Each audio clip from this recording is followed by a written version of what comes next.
오늘도 클릭해주셔서 감사합니다. 구독과 좋아요 부탁드립니다.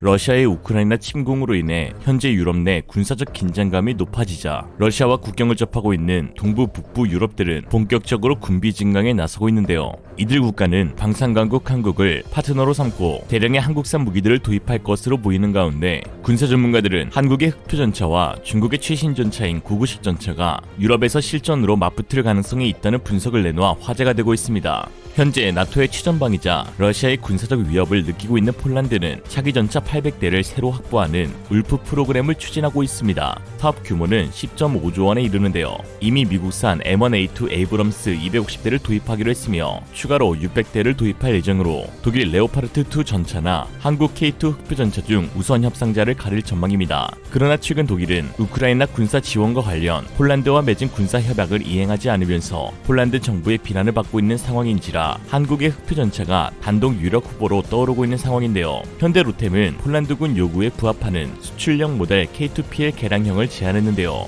이에 현대로템 관계자는 K2 흑표의 장점은 지상군, 공군, 해군 시스템과 통합할 수 있는 완전한 디지털화 가능성으로 미국 탱크와 상호 운용이 가능하다며 K2PL은 10에서 15년 동안 지속될 수 있는 장기 프로젝트라고 말했습니다.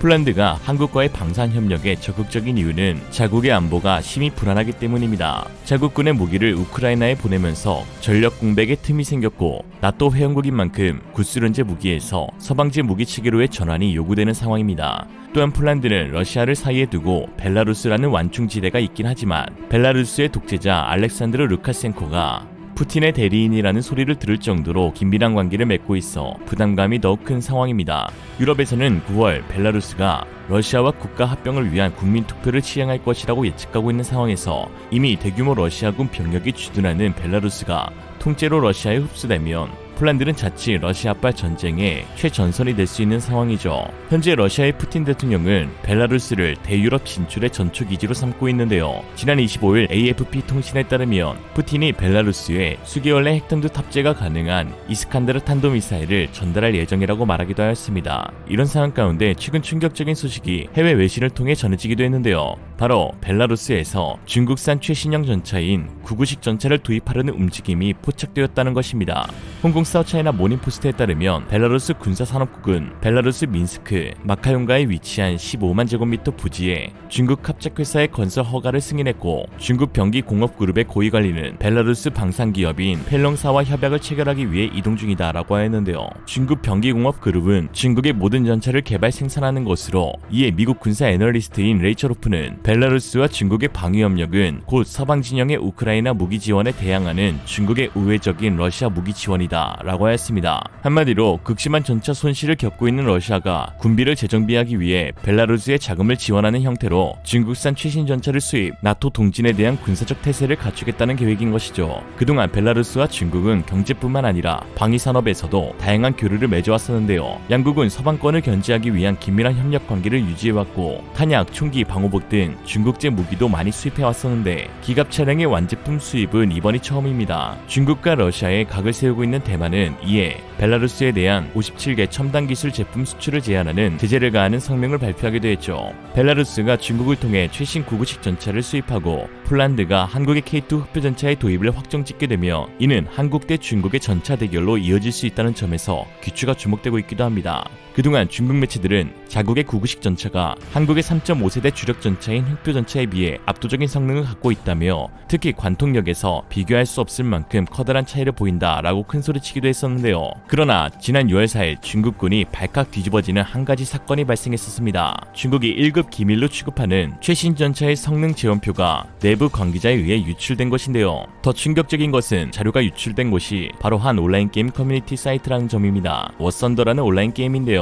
게시물을 작성한 유포자는 게임상에 구현된 중국군 전차의 화력이 실제와 달리 너무 낮게 측정되어 있다며 중국산 전차의 화력 능력치를 상향해달라고 요구했고 그 근거로 중국군의 신형 125mm 날개 안정 분리 철갑탄인 DCT-10의 제원표를 공개한 것이죠. 이는 명백한 군사기밀로 커뮤니티 운영자는 해당 게시글을 즉각 삭제했고 중국 보안당국은 작성자를 체포하였는데 황당하게도 중국 현역 군인 신분인 것으로 드러났습니다. 하지만 이미 유출된 재원표를 없앨 수 있는 방법은 없었죠. 낱낱이 재원이 공개된 중국의 최신 전차포탄 DCT-10은 현재 중국군이 운영 중인 포탄 가운데 가장 강력한 위력을 지녔다는 평가를 받고 있습니다. 재원표에는 섭씨 15도의 기온 조건에서 2000m 거리의 표적을 공격할 경우 균지 라병 강판 680mm 수준의 관통 능력을 발휘한다고 표기되어 있었는데요. 당연히 표기된 이 수치는 공산권 국가 종특상 과장된 수치겠지만 그보다 더 큰 충격은 중국 포탄이 서방제 포탄보다 더 큰 구경을 갖고 있음에도 뻥튀기한 재원상 관통 능력이 서방 진영 최신 포탄에 훨씬 못 미친다는 것입니다. 게다가 더 아이러니한 것은 관통자를 텅스텐이 아닌 최신 열화 우라늄을 사용함에도 한국이나 독일제에 비해 그 관통력이 훨씬 떨어진다는 것인데요. K2 흑표에 장착된 55 구경장 120mm CN08 활강포는 K76 날개 안정 분리 철갑탄을 기준 포구 초속이 1800m/s로 높아져 관통력도 향상되었는데 실제 약 750mm급 관통력을 지닌 것으로 추정되고 있어 중국 최신 전차에 비해 훨씬 우월합니다. 중국산 포탄의 관통력에 문제가 드러나는 이유는 한마디로 기술력 부족 때문입니다. 전통적으로 소련과 중국 등 구공산권 전차들은 동시대 서방제 전차보다 작고 가볍다는 특징이 있는데요.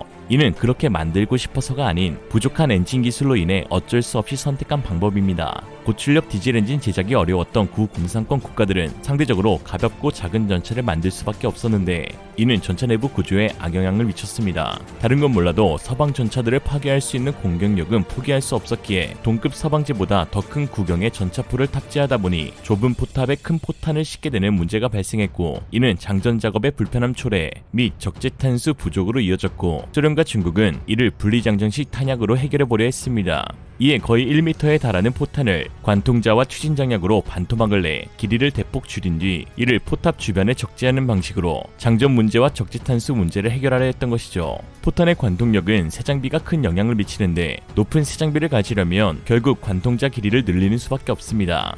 약 7안의 관통자와 추진장약이 따로 배치되는 중국의 분리장전식 탄약의 경우 약실 크기의 한계 때문에 관통자 길이를 무작정 키울 수 없어 일정 수준 이상의 새 장비 확보가 물리적으로 불가능하니 중국 전차의 관통력에는 한계가 존재하는 것이죠. 이번에 유출된 DTC-10 125mm 포탄의 경우 관통자 길이는 535mm 수준으로 구소련의 구형탄 3BM42보다도 더 짧습니다. 관통자가 짧으면 포구 초속이라도 빨라야 하는데 구구식 전차의 주포인 GPT-98은 우크라이나에서 들여온 2A46M을 복제한 모델이기에 러시아의 신형 주포인 2A46M5 계열보다도 포구 초속과 포신 압력이 모두 떨어집니다. 즉 유출된 자료 속 DCT-10의 포구 초속이 1760m/s 수준이라는 중국 측 주장은 완전히 거짓말이며 한국, 독일과 같은 최신 포탄보다 우월한 성능을 지녔다는 중국 매체들의 주장은 그저 허언증에 불과한 것이란 거죠. 이런 걸 두고 중진코다라고 하죠. 중국의 진짜는 코로나밖에 없다. 사실 중국이 이 문제를 해결하는 방법이 아예 없는 것은 아닙니다. 뛰어난 엔진을 개발해 폭탄 적재 공간을 늘려 분리장전식 탄약이 아닌 서방 국가와 동일한 일치형 포탄으로 전환하는 것이죠. 그러나 말처럼 쉽지가 않다는 게 문제입니다.